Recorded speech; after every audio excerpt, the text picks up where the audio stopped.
Exams are stressful, and I always tell students that a little stress is normal. It just means that you care, and sometimes it just pushes you further from achieving your goals.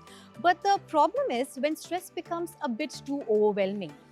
In GIIS, we support students in few ways. We do conduct readiness exams and stress management workshops, as well as we teach them practical techniques like breathing exercises, grounding strategies, and also help them develop realistic study plans. Sometimes students do come into us for one-on-one counseling sessions if anxiety feels a bit too heavy. And as counselors, we visit the classrooms as well, and we conduct psychoeducation classes so that we can, gauge the level of anxiety through standardized testing, allowing us to help to conduct focus group sessions for our students.